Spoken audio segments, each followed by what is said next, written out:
Hey there, folks. I know this is my first time showing my face here. Just thought for the video that I wanted to make today, this would fit better in terms of style. So that's why I'm doing it. But yeah, today I want to talk about the FIFA Uncovered documentary because I have some thoughts on it, and I know this isn't this channel isn't the target audience for it. I don't think any of the channels I run aren't the target audience for this topic. But if you're willing to hear me out, then this could be interesting, I guess. So yeah, let's get into it. So basically, on November 9th, the FIFA Uncovered documentary came out, and people were kind of hyping it up a bit because, the World Cup is in 5 days from the time of recording this.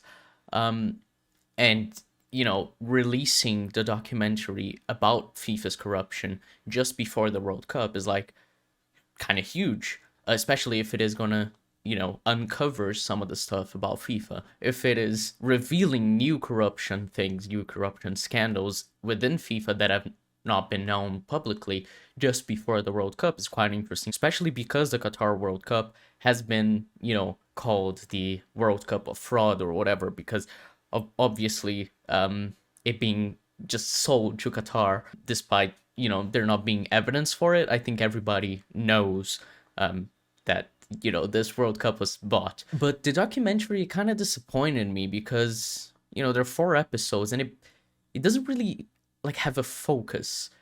It does mention a lot in terms of FIFA's corruption, and it does go back quite a bit in terms of the FIFA history to, I guess, contextualize everything so that you understand once we get to 2015 and we know about the FBI investigation, everything, we know how it led there. But I'm not entirely happy with the way they did it in the documentary. Well, I have two main problems. First off, I don't like the fluff in the documentary. I feel like there's a lot of it. There's just so many times where the people who are talking in the documentary, they repeat things over and over. I'm like, okay, I get the point you're trying to make, but it just keeps repeating and keeps making the same point, and it's like, maybe it is an interesting point, but there's not really anything new that's being developed from it that warrants being told the exact same thing again. But, and this is going to sound contradictory to what I just said, I feel like the documentary isn't long enough. I feel like when I'm watching it, there's just not enough time to cover everything. For example, they just completely skip over the Brazil 2014 World Cup. Me being Brazilian, I thought it was confusing, especially because I remember at the time how, we criticized heavily the government in terms of how it handled the World Cup, be it with overspending money on certain things. There was some scandals about money laundering and about how Brazil bought the World Cup as well. And it just completely skips over. And I kind of get it because the point they're trying to make starts with the 2010 South Africa World Cup, and then it goes to Russia and Qatar. Brazil doesn't really fit into the narrative of what the film is going for. Not the film, the docu-series. But it felt really weird to omit that entirely. There's not a single mention of the 2014 World Cup, and there's a lot of corruption things that were mentioned at the time about that World Cup. And so I feel like it should have been 6 to 8 episodes long, but also cut out a lot of the fluff, a lot of the repeating the same things and making the same points that we've already seen, because then you have, more time to explore these things. The way I see it is that if it was a YouTube documentary where someone makes a 90-minute video about, the corruption in FIFA and documenting it historically, so that people, can be more well informed on it, I feel like this would have been pretty good.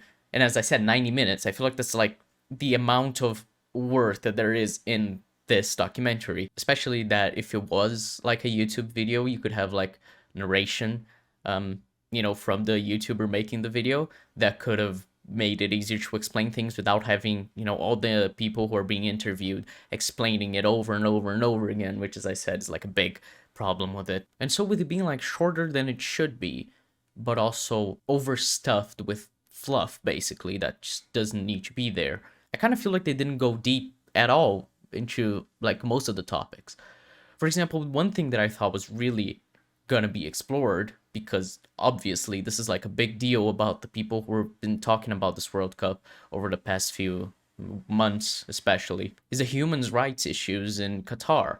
Because, well, first off, the worker rights in Qatar are fucking wild in terms of like the number of people who've died in World Cup constructions and whatnot. Despite Qatar saying those numbers aren't true, it's brought up once, I think, or twice, and they asked the Qatar ambassador, and he says, "Nah, it's not true. People are just lying," you know, and that's kind of it. And in terms of like LGBT rights, because obviously, Qatar is not the most accepting country when it comes to that, and so people were saying like, if you are an LGBTQ plus fan who wants to go see the World Cup, you know you gotta be careful. And a lot of people, you know, Qatar representatives, but even Infantino, the FIFA president now, he said that you should respect Qatar's culture. When it's like, no, you shouldn't respect their culture of hatred and everything. You know, this is part of why the World Cup shouldn't have been hosted in Qatar. You know, because Qatar being chosen over the USA was insane. And like, they do mention it in the documentary. It is a thing that is acknowledged in the fourth episode, with like a small clip. I don't remember who says it, but this woman makes a speech about it. And I'm like, yeah, I agree with this. But there's genuinely no further comment on it. It is just that video. And I guess they were like, we tick this box. We've already answered this thing about LGBTQ plus rights in Qatar, so we don't need to like address it anymore in this documentary. And it felt really cheap because there's so many things you could talk about in terms of the difficulties of hosting a World Cup in Qatar, and I don't feel like they addressed that. They only wanted to talk about the corruption, but considering they had so many people who, you know, are involved with, you know, these decisions, who worked or still work at FIFA, like they even have Sepp Blatter there to interview. They have Infantino in episode 4. As I said, they have the Qatar ambassador. He was the one who prepared the bid for the 2022 World Cup. And it just like, it felt like they underutilized them. You could have asked them questions. You could have actually started a discussion about that.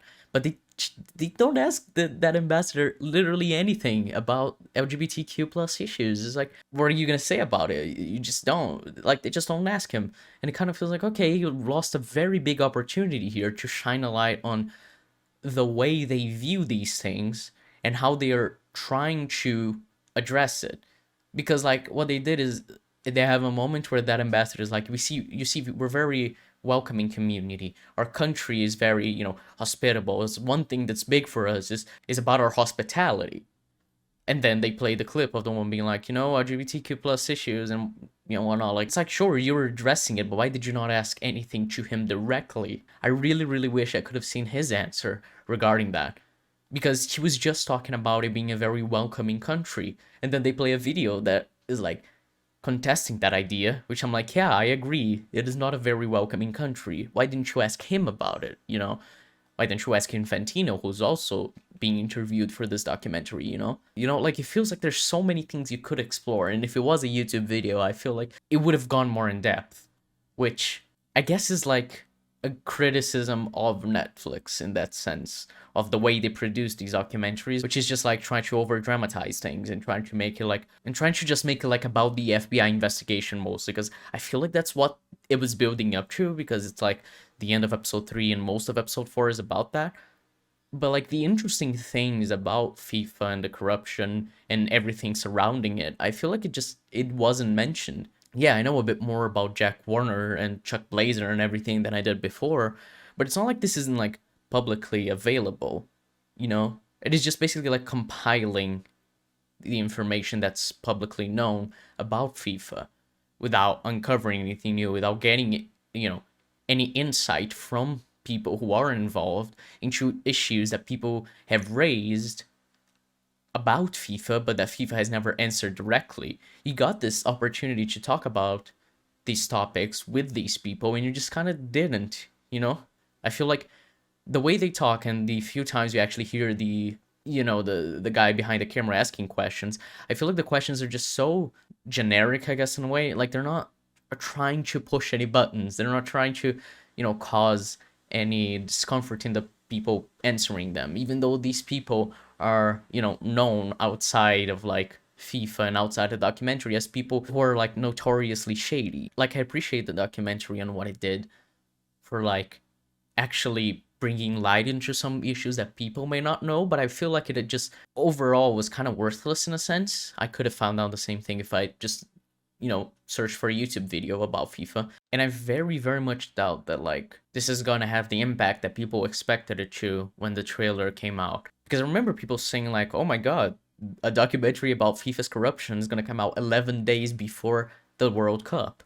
You're like, oh, that's actually really interesting, especially in a time where a lot of people were talking about boycotting this World Cup because of human rights issues. You could have like thrown a spanner into the mix and made it more interesting, made more people want to boycott this World Cup, but no, it's just kind of there. It is also weird, like the lack of criticizing like UEFA and everything, and I kind of feel like the way they portrayed it at the end, after 2015 is kind of saying like, oh, now FIFA's fine.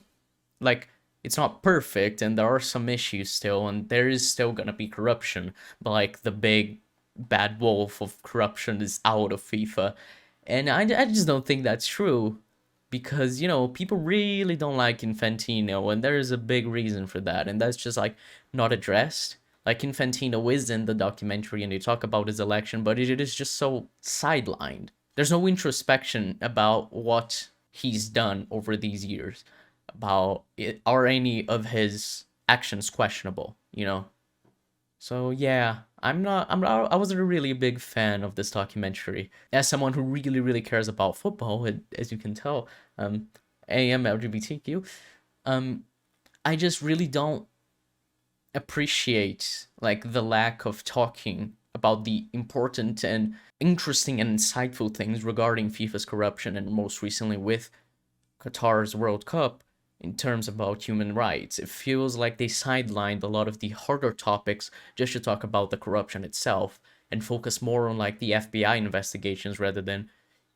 a lot of other aspects that people have criticized FIFA and, football governing bodies surrounding FIFA for these past few years. So yeah, I wasn't really a big fan. If you have the time, I mean, if you have like 4 hours you want to kill, I do recommend it. Just because like it might be interesting to you if you care about football but you don't like know a lot about the FIFA corruption scandals. But if you've done like even the most minimum amount of research, you probably already know most of what's happened there. I think the biggest thing that I learned was regarding the South Africa World Cup and how they paid 10 million to Jack Warner to get his vote, but they paid to like invest in football and help Africans who are in Trinidad and suffering from poverty and everything, and that money was just pocketed by Jack Warner. Like, I felt like that was probably the most interesting thing, but other than that, it isn't really like worthwhile. You could probably find some YouTube videos that are way more insightful about the subjects. So yeah, overall, didn't really like it.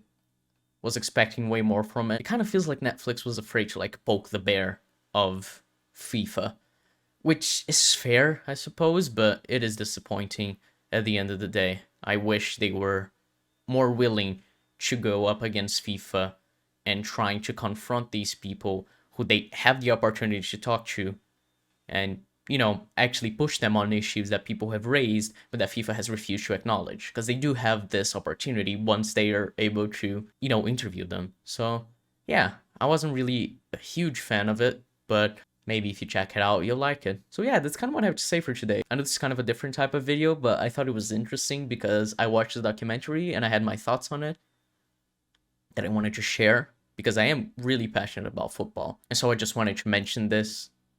And yeah, if you enjoyed, thank you. And yeah, we'll catch y'all next week, where we're back to like video essay type things. Next week, it should be about Doctor Who and queer baiting. Isn't that interesting? I do find it interesting. Maybe you don't. So yeah, we'll see you next week, folks. Bye-bye.